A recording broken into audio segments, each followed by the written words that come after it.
I don't either. You know, because we have a conflict here. We had George paid Tyson when Out of his money because I have to find that out. Okay. Obviously, we have to pay the guys. Yeah. Oh, so he may not be the permanent. No. Do you know him? I do. Yeah. I do. He's a very good base court judge. Huh. Yeah, he's covered a lot of. Shoot. I want you to Yeah, I think I have a motion.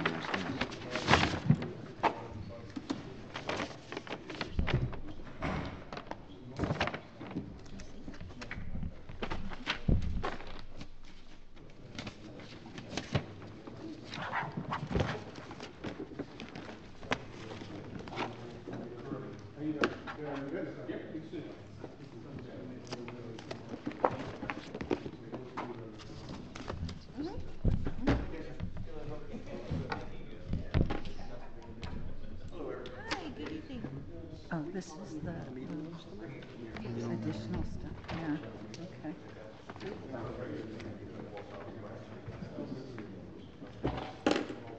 Hope for the best. No, that's just amen. Good evening. I'd like to call this meeting to order. Roll call. Mr. Dangler, Here. Mr. Vieira, Here. Dr. Vogt, Here. Councilwoman Dr. Selly will be absent this evening. Mrs. Wittes, Here. I hereby certify that this meeting has been published in the newspaper in accordance with the Open Public Meetings Act and posted as required by law. Thank you. At this time, we'd like to discuss the abandoned property ordinance. Mr. Renee? Yes. I circulated we had a discussion at the last council meeting concerning the concept of adopting an ordinance for the registration of abandoned properties and the registration of vacant properties. I prepared a memo, which I've now circulated to council, outlining the legal basis for us doing that, and also giving you a proposed ordinance if in fact council decides that you're going to do it. It's kind of a lengthy document that, you know, I wanted to make sure it was complete for this meeting. My suggestion is that council review it. I would also like to go through the process of talking to the city administrator and in our staff that would be handling the enforcement and actually implementing the ordinance to get their recommendations also. So, as I said, I outlined for you the last time the point of this is that we would like to begin to register abandoned and vacant properties so that we can then begin to go through the process. For instance, for abandoned properties, if we can't locate an owner and they're not being maintained, we can literally take them and get them back on the tax rolls. I think that's the whole purpose of it. The purpose with regards to vacant properties is for us to, you know, understand who's responsible for maintaining them and to see from an economic development point of view what we can do to try to get those properties back to being occupied. So that's the whole purpose of it. It's part of it is information gathering, part of it is kind of lighting a fire under people who own these kind of properties. So, but the thing that I didn't do, and I did send it to Mr. Hayes, but he and I have not had a chance to talk. My suggestion is that code enforcement or whoever he thinks is the appropriate department to administer this sit down with the two of us, and then we could talk about whether or not the ordinance needs to be molded in any fashion. But you have the meat of it here in front of you. Okay. Any questions? Thank you. Sure. Okay. Next, we're going to discuss the Central Monmouth County Active Shooter Partnership. Chief Roebuck, will you please come forward? Hello. Hi. Hi. Good evening. So I just wanted to catch you guys up on this and give you a little information and just ask for it. Jay, could you? The work. It was. Oh, yeah. Let me just talk about it. There. And just ask for your approval before we get into this. So the Active Shooter Partnerships started with the Southern Monmouth County Active Shooter Partnership 3 or 4 years ago, started in Neptune City, Neptune Township, and they got together a few of the towns, and they started working on active shooter response together. most departments do their own, they only train with each other. The concept is if something happens in a town near us, we're going to go, right? Because they only have 10 guys, 12 guys, 14 guys, we have a lot of guys. And if something happens here, even though we have a lot of people, they're still going to come here and help. So they started doing that probably 2 or 3 years ago. It grew to about 13 towns, and they formed the Southern Monmouth County Active Shooter Partnership. The Bayshore then got into the act, and they formed the Bayshore Active Shooter Partnership with another 10 towns. Earlier this year, they started to form the Western Monmouth County Active Shooter Partnership with Freehold, Freehold Borough, Colts Neck, Howell, those kind of towns. And the last one would be the Central Monmouth County Partnership with about 14 towns around here. They asked us and me to kind of take the lead in this. I've had a lot of experience in this over the last 20-something years, so they asked us to take the lead in this. What it is we sign an agreement and a partnership to purchase things together. Everybody puts in a specified amount of money each year. It's not a lot. We kind of pool all that money together. We also apply for grants from the county and from Homeland Security, and we get those grants and we buy simunition equipment, which is the paintballs that we shoot, and other equipment used for active shooter training.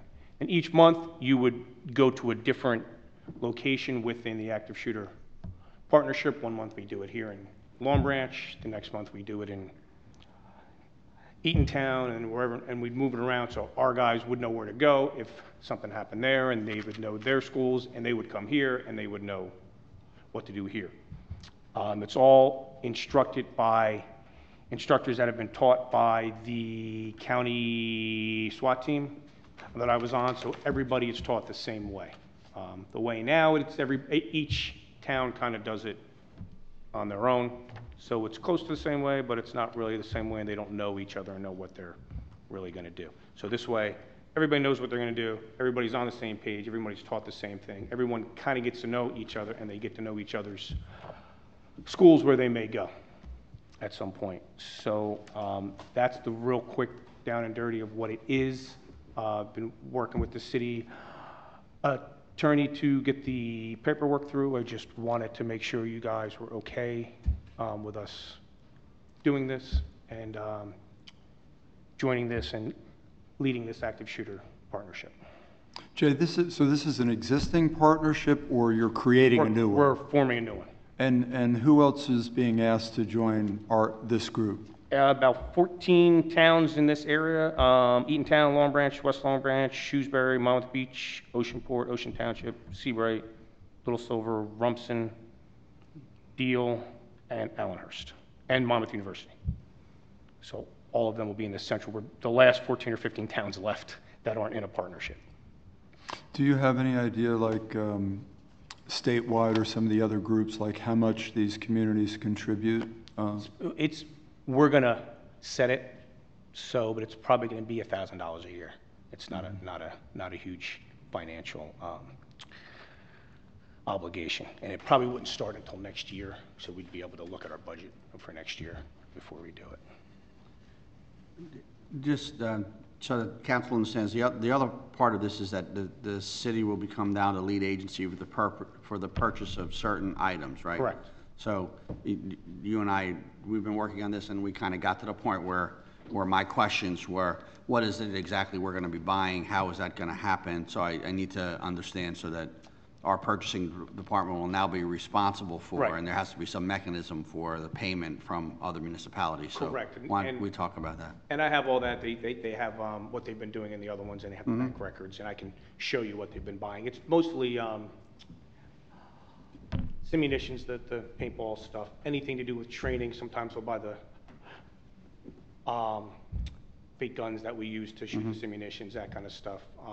Vests, headgear, hand gear, anything to do with that kind of training. That's pretty much all they buy with it. But that's not a cost to the city though. So that is, we're just, for instance, we would do the We would do the we would do the purchasing, except that they would be paid for by whatever we purchase for use for the city employees, we would pay for, and then whatever was done by other, but I just wanted to make sure that. Right. Because what you're going to see, the approval that you're gonna see, or at least one of the documents we're gonna ask you to approve it to do this program is a joint purchasing agreement. Right. Where the city is gonna become the lead agency for those purposes. And obviously, we'll make sure that we have this, the chief and I are having discussions about things like us being indemnified and protected against any claims arising out of something that, an action by a different agency and those things. So we still have to get through the details of all of that. Who will be writing the grants? Who will be writing the grants that you spoke about?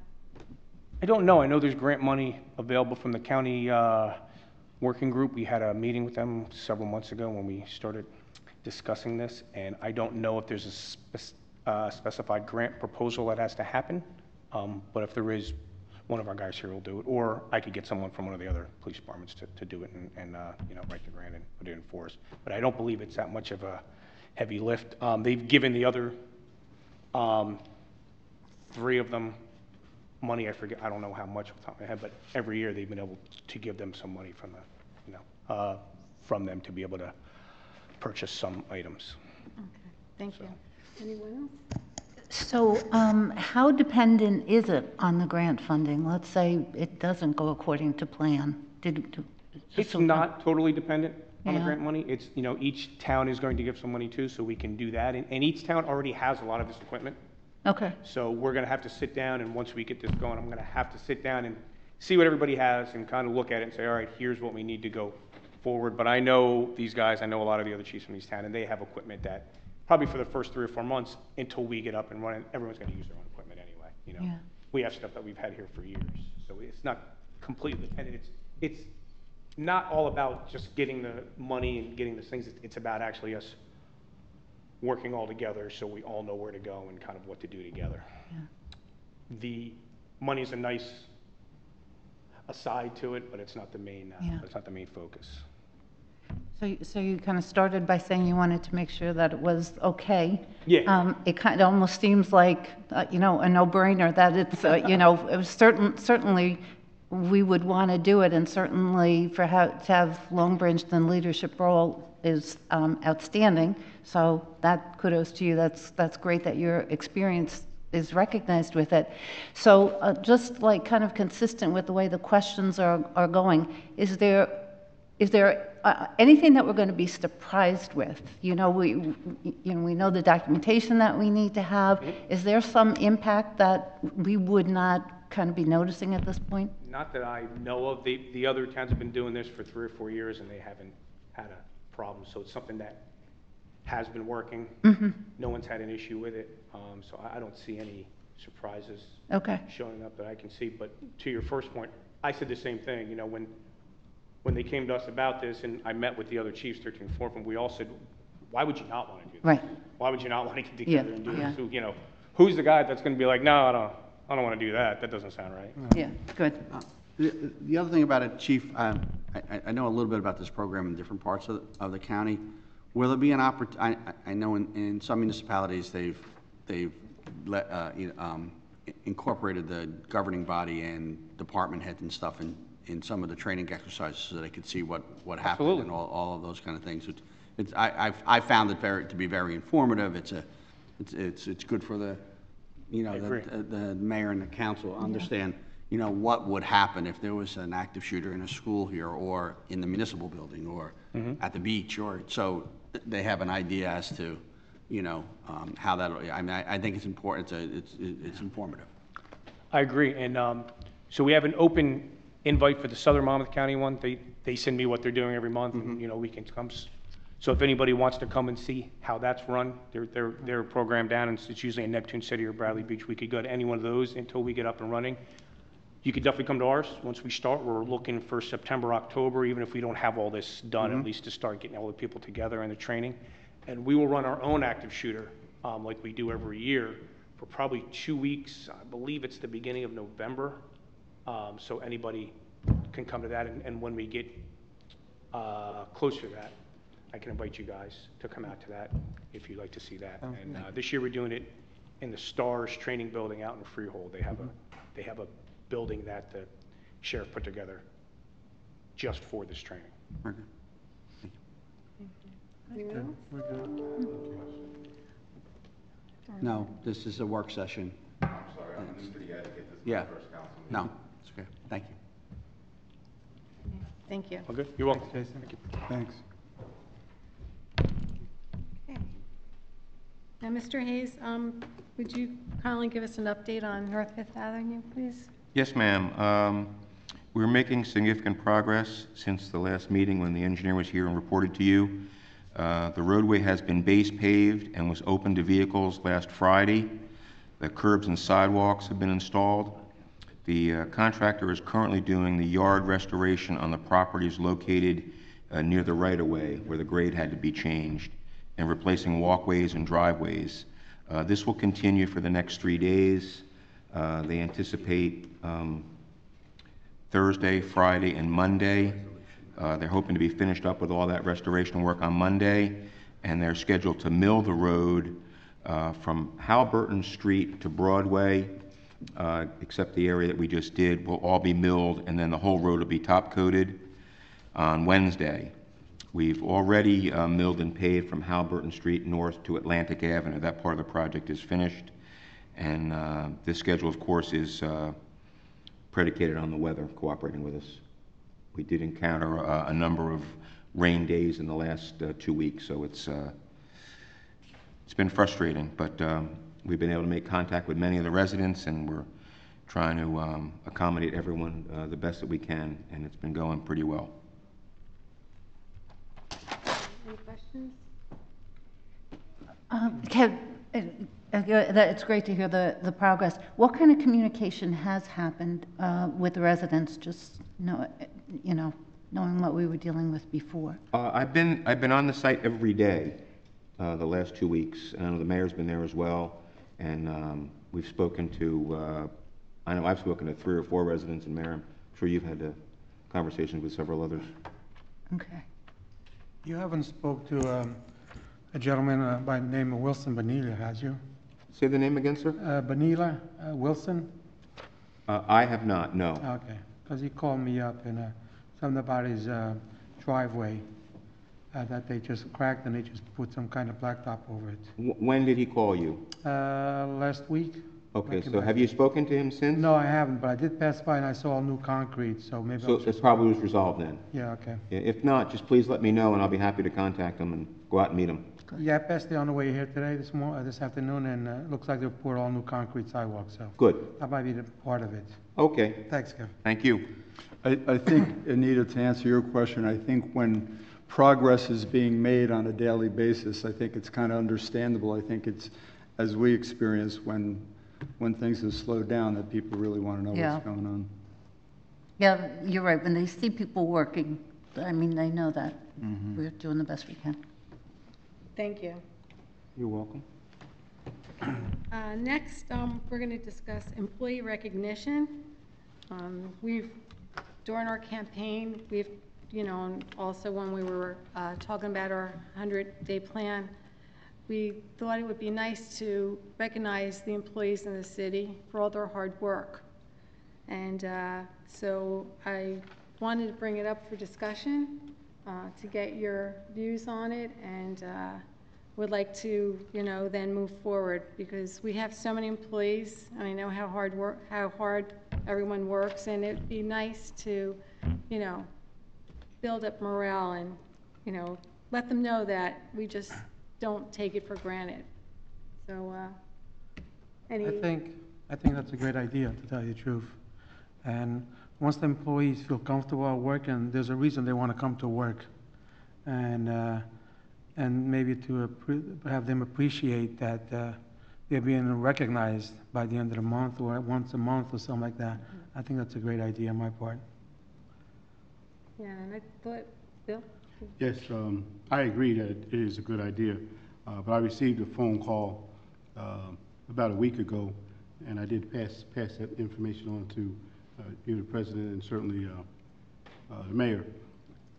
Former employees, and to be blunt, if I'm out of line, council, please let me know, but Johnny Ferrara's son called and asked if we could just recognize him, his father, for all the work that he did and the way he was let go or left the city in regards to city employment. I just told him that I would bring it up. But either way, I do think recognizing the employees is a great idea. So we have to come up with guidelines as far as, who will recognize and how often, who will recommend them. I was thinking that, the department heads meet and possibly they could come to the meeting with some recommendations. They know their employees better than we do. So I thought maybe if they came up with some recommendations, we could, get a little bio from those recommendations and then review them and, select someone. And, do we want to recognize past employees at this time? That's, something we don't need to discuss as well. I just, I think, in my opinion, I think right now we should stay with the present. You know what I mean? Because past, we weren't there to find out what's going on. I think we should just stay with the present and go forward with that. It's my opinion. okay. Yeah, I feel the same way. I think, at this time, I think it's important to recognize those who are currently working for us. And, okay, so do I have, does everyone, looking, Yes. agree to move on with this? I agree. Okay, then we'll write up some guidelines and, we'll discuss it and run it by everyone. Thank you. I think it might be a good idea also to see how maybe other municipalities Right. do the same thing, as well as maybe organizations in general. Okay, But it's a great idea. Yeah. thank you. Okay, and then next, we talked about having a town meeting, and I wanted to discuss a possible date and place for a September town meeting so that we can meet with community members and, get feedback from them and, let them know what's going on. And so I was wondering, is there a particular date that everyone would like to meet? Do you want to do this like during the week, during the day, or do you want to do it on the weekend? It's up to you. I'm just, I'm open to whatever, you For feel. me, it's tough during the week, because I work kind of far. And, but I'll go with what the majority goes with. How But about for me- evenings? Are you? Evenings, I'm good. Anytime after 5, I'm good. Yeah.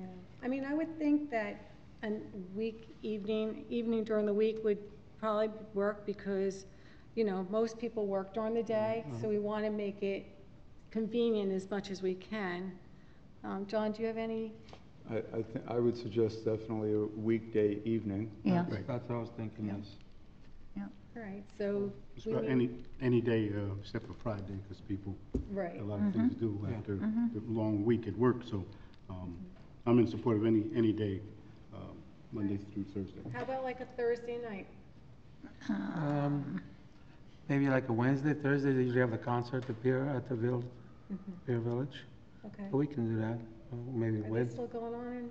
They go until, They No, end It's over Labor by Day, right? September. They'll be over. Oh, yeah. they'll be over, When? The concerts are done by beginning of September. but then in Yeah. September, yes. So we're Okay. good then. Yeah. All right, so. So Rose, what might be a good way to look at it is if how often do you want to have them? Did you say? I'd like to, if possible, we're gonna have one in September, Uh-huh. and then I was thinking maybe November. Okay. Well, I agree, weekday evenings, I think, are the best, and I would move them around to different, Yes. different Different locations. locations, Right. yeah. I mean, we can do one in September at one place, maybe one October at another place, and one November. But then after that, you're getting into the holidays and Right. things like that. So, what do you think about that, John? I think it's fine. I think it just needs there's a lot of holidays, Jewish holidays in Right. September also, so I want to be considerate of that as well. Okay. Okay, yes. And Absolutely. November is a tough month, so with holidays and the League of Municipalities also. Oh, November? Yes. Yeah, okay, well, Let's do this one, the first one, see how it turns out. Yeah. Okay. Then we'll make a So, call there for the second one. John, do you have a particular date that you think will work? No, I'll tell you what doesn't work. So we want to do it You got like, your calendar in Yeah, front of you? uh-huh. so does someone want to give me a date? So- Yeah, I want to look at the calendar, and see what's going on here. Okay.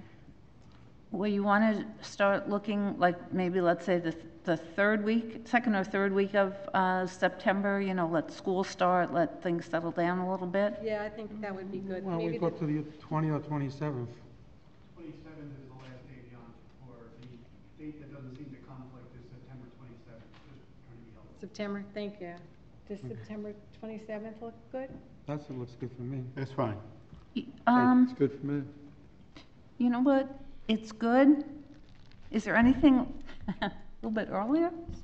You want to wait that long? Well, you know what? Do we have- Kind of, because then they have all the open houses in the schools. So I think maybe we'd be better off doing it Let the the school end of settle. September. Okay, okay. So, all right, so let's put it down for September 27th. Okay. And where would you like to have the first meeting?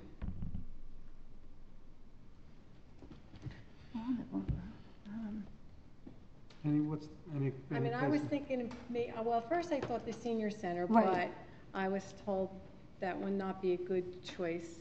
So what about the middle school, if it's available? The auditorium in the middle school? Yeah, that sounds good, with one of the schools. Doesn't have to be the middle school, Because, maybe. well, I was thinking that was centrally located, Uh-huh. or the high school, or, you know. Yeah, middle school sounds good. Okay. All right, well, we'll find out, middle school, maybe even the old high school. Yeah, that'll be nice. Maybe we can do it there, because they have the auditorium, which they, you know, we could use, that they want to open it up to the public as well. So, might be a good idea. I'll find out if that's available. And what's nice about that is that we won't have setup kind of concerns, you know, I'm sorry? beforehand. What's nice about that is we won't have setup kind of concerns with chairs and Oh, doing yeah, all that kind of exactly. stuff, so No, that'd be we'll good. have everything there. So, Yeah. okay, so I'll, And just let the clerk know, because she's going to have to do a notice, okay, publish a And what notice to time read. are you thinking about, Ross? 7? Okay, that sounds 7 good. o'clock? Yeah, that sounds good. Okay, good. And then we'll have to set a date for the next one. So if everyone can let me know when, you know, what date in October would work for you, we'll do that as well. Maybe like 1 month later, we can do that if it works. Okay, then next item is reports from City Council. Mr. Dangler? Do you have any reports? Yes. I met with a gentleman who was a part of Fair Share Housing Organization, and he informed me, I actually was at my NAACP meeting, but he informed us and me that the city of Long Branch, along with its 3 other municipalities, filed a disclarement judgment to protect us from being sued in regards to development or lack thereof.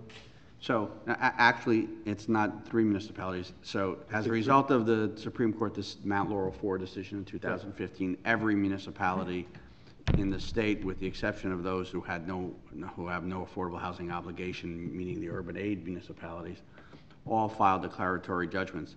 Long Branch does not, under the Mount Laurel doctrine, actually have an obligation. So your declaratory judgment case is really for the approval of your spending plan for affordable housing funds.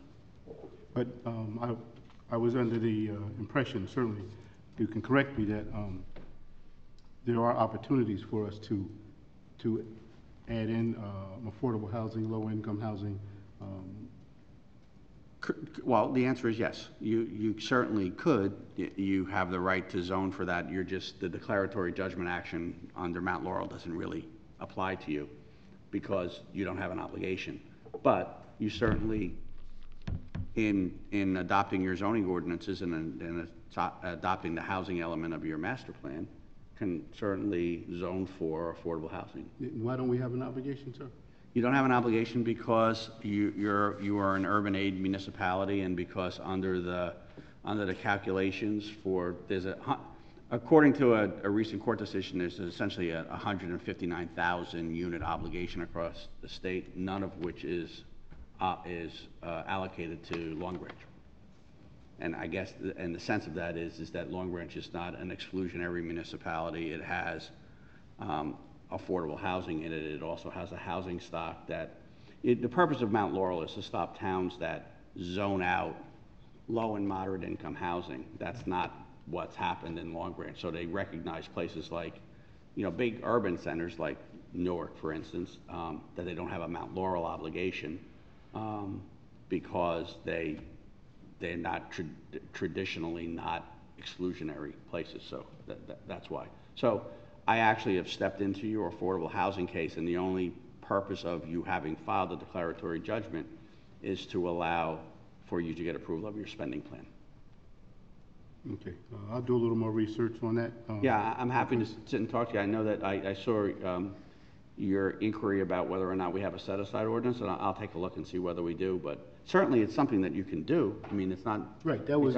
there's legal obligations and moral obligations, so certainly, we can talk about how it is that we satisfy that. Long Branch is actually the recipient of...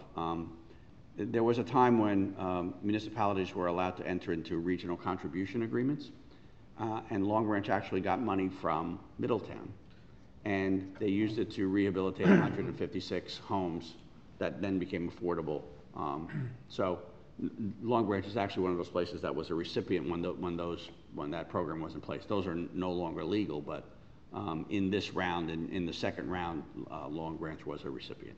Okay. So my concern is we talk about affordable housing, and a lot of people forget that when we're talking about affordable is one level, but there is low, moderate, and very low income. Sure. And that's what we need to look at because, Long Branch is a melting pot. And we want to make sure that everybody can, hopefully, everybody that is gainfully employed will be able to afford to live here in Long Branch. Absolutely. Thank you. Absolutely. I'm good. I don't have anything. I just got back. Go ahead. So I have some stuff actually with a handout. So this is, I think I'm probably going to make everybody crazy with this 100-day plan. But, this is what, this is out there. This is what people are going to be looking at and their expectations of us. I have one. So the first thing that you're going to see, and it's in green, so that when you put it in all the hundreds of papers that we, have all along the way, just look for that green one, and it can kind of always stay. This is important. This is important. So what I did, I tried to make it as simple and clear-cut as possible. This is the version of the 100-day plan that Will was really helpful in terms of putting it on the website for us. And you can see it's divided up into the 5 main areas. You all know, we've talked about the 100-day plan 100 times. And so I just tried to put this in the version that we can always refer to. Okay, so that's one handout. The second handout, again, just because, there's so much everydayness that's going to take us away from the bigger pictures that, the big things that we're trying to accomplish with the 100-day plan. So I'm always, I'm the note taker out of the group. And so I'm always kind of looking at how we keep track of what we're doing, because I think it's important that we periodically report out on the status of things and let people know what our priorities are and where we are with that. So on this document, okay, I know it makes your eyeballs spin for a little bit, but so let me talk it through for 1 second. I took one of the priorities is promote economic development. So I took just that one. I actually have the whole plan written out this way, but just to show you what this is, I took just that one, and that first column is exactly what you see on the 100-day plan. So we said we were going to start Shop Long Branch. We said we wanted to look for ways to promote local businesses. We do a review of all city-owned redevelopment and focus on Lower Broadway. That's what we have on our plan. The middle column, and you don't worry about ever having to do this. I mean, I'll keep track of everything, but you just need to keep telling me things that you're working on so I can keep putting this in here. The middle column is ideas and comments, because you know we've been talking about these things for months. Rose, you're going to remember, for example, start Shop Long Branch rewards program. Well, what were some of the other economic perks we thought we might be able to consider?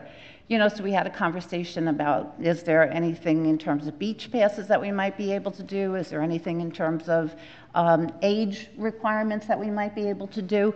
So these things are listed in this second column just so we don't forget the freshness that we had, way back when. And then the last column, and this is where it becomes important that we keep the communication going, is, what's the status report? Because I think at any given time, it's reasonable that, that we put this out to the community and say, well, what are the things that we actually worked on? So that is, that's where that will go. And like I said, I'll do this. So don't worry about having to do any of this stuff. But I just wanted you to know that the document exists. So I don't know, any feedback, any thoughts, any whatever? No, I think it's a great idea. Yeah. Okay. Let me show you one other thing that works with this. And so go to the middle column. Ideas and comments, and you see that first, midway down where it says Monmouth County Planning Board, planning assistance. So what you can do with this software program is you can link to documents. So, we know at some point we got some information about planning assistance, but where did we put that document? Where is it filed? All that kind of stuff. You can, in this program, I can put links into the documents directly. So if you look at the second page for just a minute, and you'll see it starts off, it says the first link goes to an email that we received from Kathy about assistance that we can get from the Monmouth County Planning Board, which we actually followed up on. And we have a meeting scheduled, to discuss how we might be able to work with them and any sort of assistance that they can give us. So let me just show you two other links. There's another link that links to, it says update the city master plan, and it links to the finance transition report. The transition reports that we got were amazing. They were really outstanding.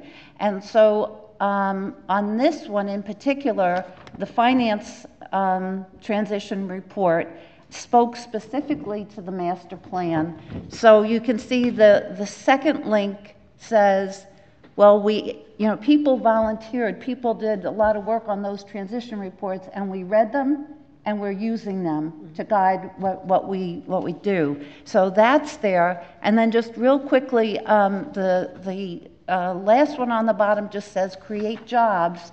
And on the back, this links to a grant that was made available through UEZ Clean and Safe Community Initiatives. It's a job creation kind of thing. So the reason why I'm saying this is that that this kind of record keeping and monitoring, can exist. Okay? Thank you. Good work, Anita. Okay, good. Okay, can I just do a few other real quick ones? that, oh, let me tell you about this one. You remember early on, this is all written, but this was before this was even passed. There was this civic information bill. This goes back, I'm going to say, let me not quote the month, but it's like a $20 million initiative that's being, that was being put forward. Senator Gopal was very supportive of this, and very fortunately, this recently was enacted. And so right now, we have already reached out to Tanya Garcia in the library, and we're looking at a partnership with the library and with Brookdale to be able to tie into this. So that was that was great that we were able to make that happen. And let me just make one other announcement, not really an announcement, but just encouragement. And this has to do with the Family Addiction Network. You know, we have as one of our initiatives on the 100-day plan is to support in whatever way we can, you know, the opioid epidemic. And I think we all struggle to kind of figure out what we can do to actually, what we can do to address it. The Family Addiction Network had reached out to us a few times, and we wanted to follow up our commitment to them. They meet every third Tuesday. Their next meeting is August 21st, which is a meet and greet kind of pizza party kind of thing. For as many of us as could go to that, I think it would be wonderfully supportive of that organization. And also, I think tremendously helpful for us just in terms of trying to figure out how we can really start to make a difference. Where's that at? You know, they meet at the community center. I'll give you the information. I know it's, I can't think of the road name, so, John, that's... It's the West Long Branch Community Center. Okay, yeah. I want to know. It's at 7 o'clock, if I'm not mistaken. Yeah. So, so those things. And if you want to write another date down, write down September 20th from 6 o'clock to 8 o'clock. We have an opportunity to participate in the New Jersey TV series In Your Neighborhood, and they would like to have the mayor and council there to interview and discuss some of the issues that we're dealing with. I'll give you more information about that. That meeting is going to meet. They're going to meet on the second floor of the Long Branch, Brookdale Long Branch Center. So What time? 6 to 8, September 20th. So that's it. Great, thank you. Okay. And John and I met with New Jersey Rep last week, and it was very enlightening. And they want to move forward and build on, you know, the repertoire theater there and encompass bringing children in to students to help them, you know, build the sets and, you know, provide the arts education to students. And it was very, very informative, and I was wondering if you would be interested in us having them come here and present to us at some point in the near future at one of our workshops, so we can listen to, you know, what they have to say.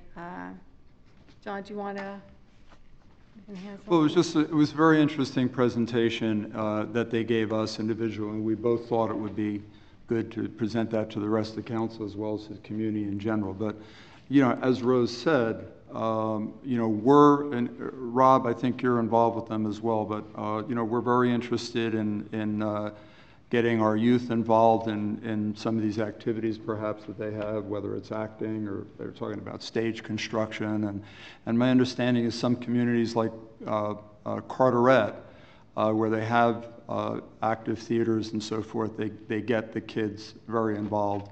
And I think it could work positively because there are a lot of grants out there for, let's say, a theater company that has an educational component with the community involved. So I think it's a great idea, and I agree with the council president that they should make a presentation to us. Thank you. And Mayor Plone, do you have anything you'd like to discuss? No, I just wanted to thank Councilwoman Vogt for the work that you did with this. Mr. Reno, perhaps you could, there's been a lot of questions about the master plan, and Anita, actually, I think you made the arrangements for us to get the assistance from the county. Lou, can you just talk a little bit about the master plan and the obligation that we have and the desire that we have as well?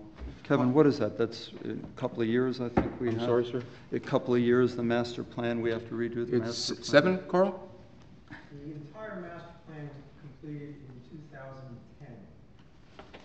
What we have to do is every 8 years, what we have to do is a re-examination of the land use section of the master plan.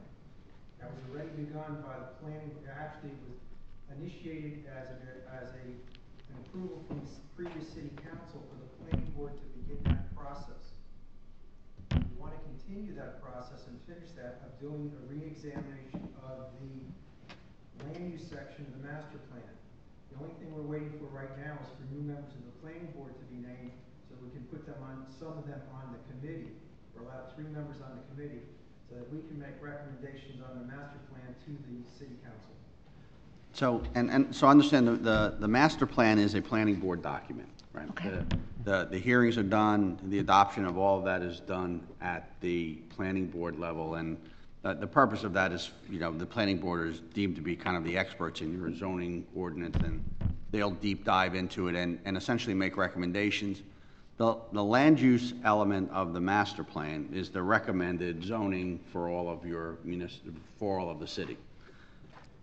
It's at that point in time that the council gets their hands in it, because the council then has to make a determination as to whether or not they'll amend the zoning ordinance to conform to those provisions of the master plan, and if they don't conform with the provisions of the master plan, they have to specifically give the reasons why they don't.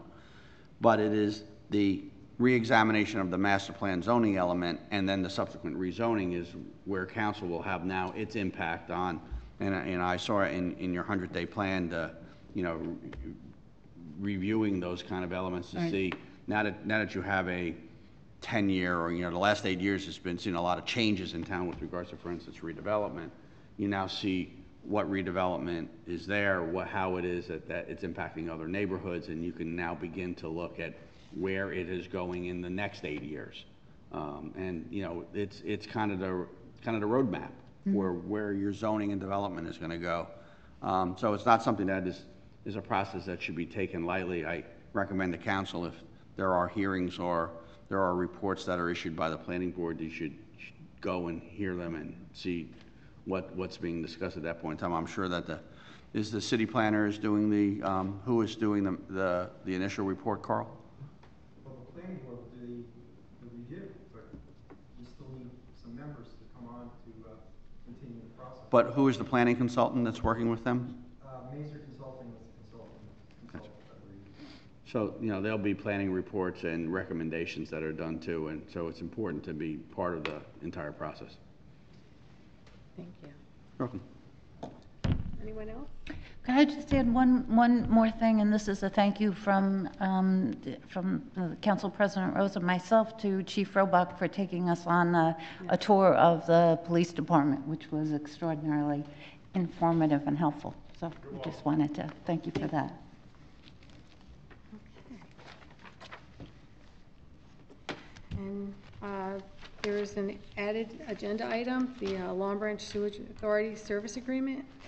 Well, yes, we can do that now. Council President, it actually involves a number of items that are on your agenda as resolutions. Yeah. And we have here tonight Jason Capizzi, who is bond counsel to the Sewage Authority.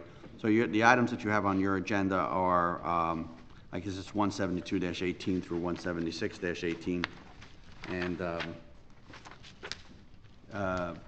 This is Jason Capizzi. He's the bond counsel to the Sewage Authority. Essentially, the authority is asking the city to consent to a number of financing that the authority is going to undertake.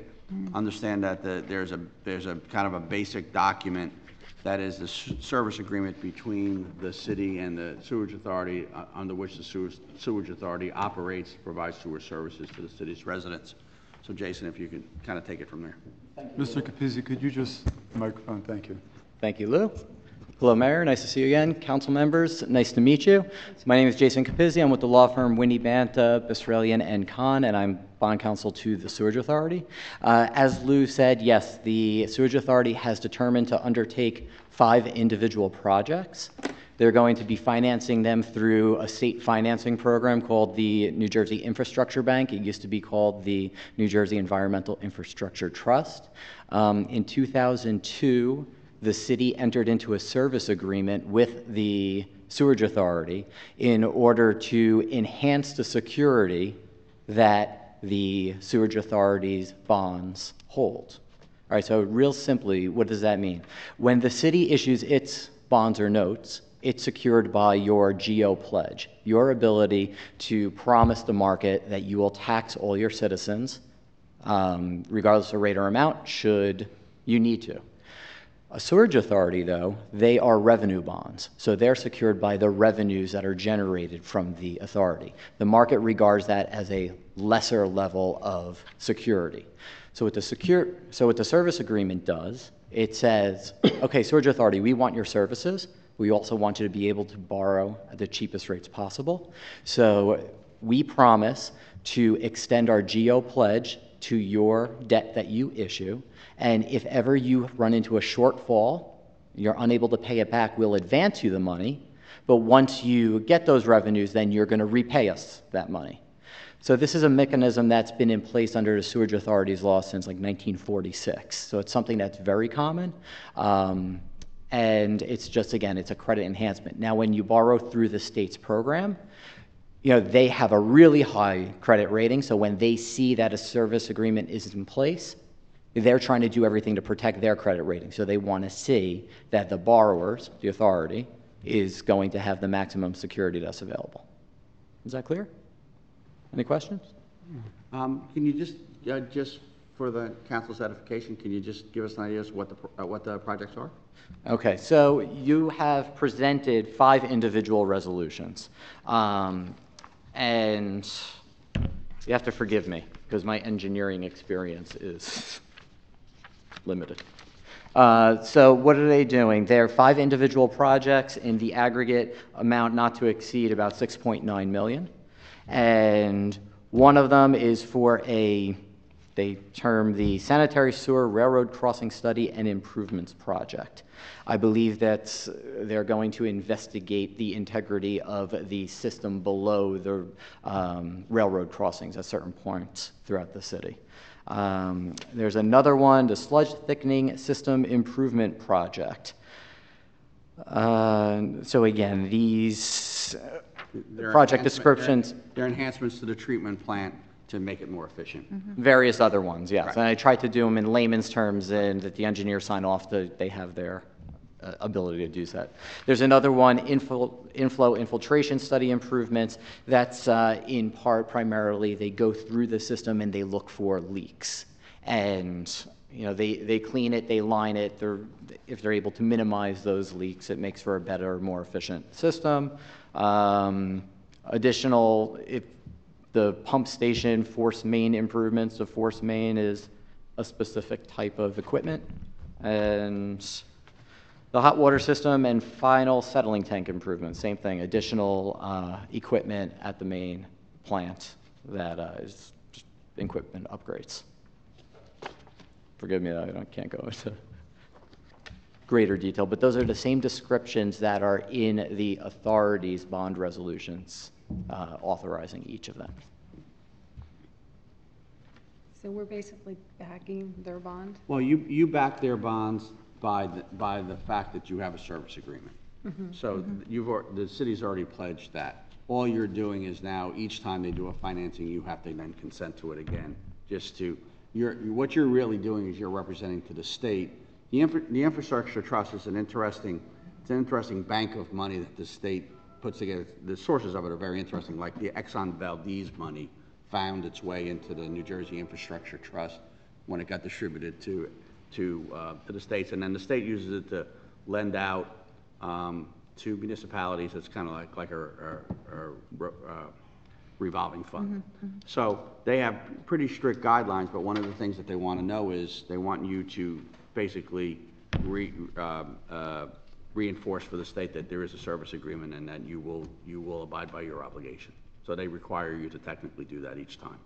It's actually access to federal, there's a federal component and then there's a market rate component, and there's two loans. One is at usually 0% interest and the other is at market rate. It's, the financial advisors, it's the cheapest deal in town. But since there's federal money involved and there's a lot of bureaucracy that the borrowers need to go through, and again, they want to ensure that all their borrowers are in the strongest position possible, representing when the trust goes out and sells its bonds. And for a municipal sewage authority, it literally would not exist, but without your service agreement, it couldn't finance anything substantial. So it's important to the viability of the system.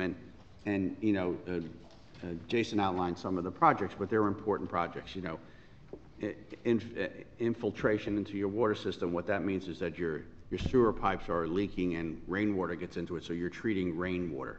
So it makes the plant that less efficient.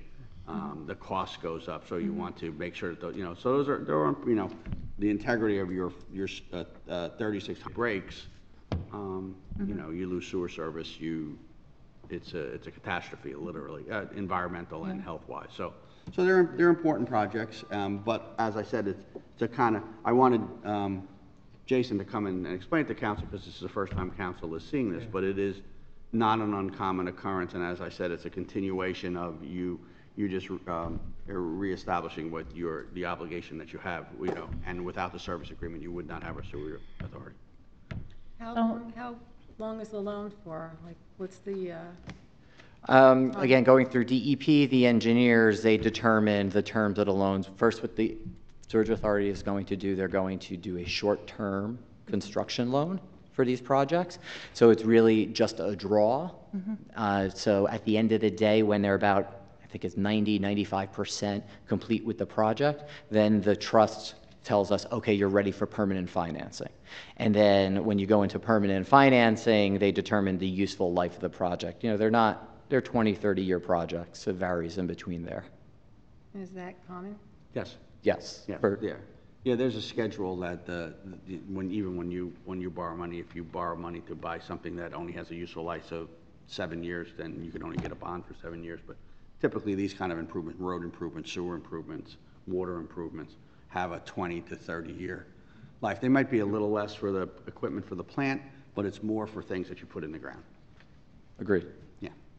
So I'm going to pick up on this is the first time through for several of us, so, and my question is really a sideline. It's not a finance question, but it's having, one of our first experiences obviously was with the Fifth Avenue situation, which has nothing to do with you, but it has to do with oversight of big projects. Where in the process, where in documents, how do we protect the city? How do we protect ourselves that in terms of project oversight? Where does that appear anywhere? And like I said, it's not finance. It's just as a project scope is written out. Well, how do we do that for city projects? Yeah. Well, that's a business administrator question, probably. Yeah. Well, it's done through the engineers, so whatever projects that they're doing, they'll bid it out. They have a Mazars there, sewer authority engineer, and they'll have the oversight for the project. And they'll work with us if it impacts any city property. For example, I think the force main is down by the lake on off of Hoey Avenue. I met with the mayor and I and went over some of the details there, and they're going to work hand in hand with us in repaving that road and opening up as a path. So the oversight is between the city and the sewer authority, and we actively work together with them.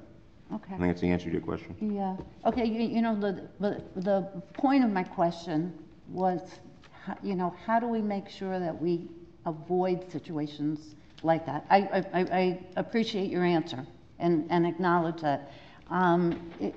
It's just that as one of the first times through with Yeah. the experience, it was like, Well, listen, we certainly use best practices the same as they would use. yeah, And I would tell you arguably that some projects just don't go as Right, planned. right. And North Fifth Avenue was a project that did not go as Right. planned. And it's sort of unusual. We've done a lot of work yeah, in the last number of years in street work and drainage work, Mm-hmm. and we haven't had anything delayed us like that did. yeah, And I appreciate your question, and it's a legitimate question. yeah, But, you know, we'll have to work through it like we would any other project. yeah. Okay, good. Thanks, Kevin.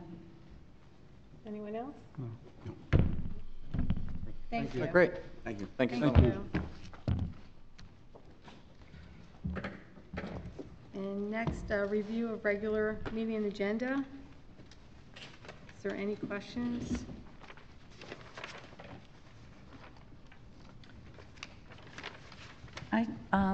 I have a question about the resolution for the Konica machines. And this is just from a cost savings perspective. What resolution? What Anita, what resolution, I'm sorry, the number? It's 65, 16618, yeah. 16618. Yeah. Just the reason why I'm asking the question, because where I work, we went through a major cost-saving initiative with copying. And I don't know if, you know, paper costs and all that, I don't know if there's an opportunity in here for cost savings types of things, as simple as, you know, the default is double-sided copying, that people or departments have codes, so you know who's doing copying and you kind of can keep track of that. We do we have do that in place in our color copy machines. Okay, This machine is replace an existing machine Right. out of the operating budget of the police department, right. But under no- New Jersey State contract. Yeah, and Kevin, again, my question was a little bit broader of, you know, is that something that we could look into as a cost-saving measure that might be significant? We could certainly look at anything, Yeah, sure. okay. And so I was asking, you know, just in terms of the capabilities of the machine, that if we wanted to do something, we're getting a machine that would be able to help us do it. Absolutely, Yeah, yes. perfect. Okay, good. If I may, we just instituted, similar to what you were talking about called paper cuts.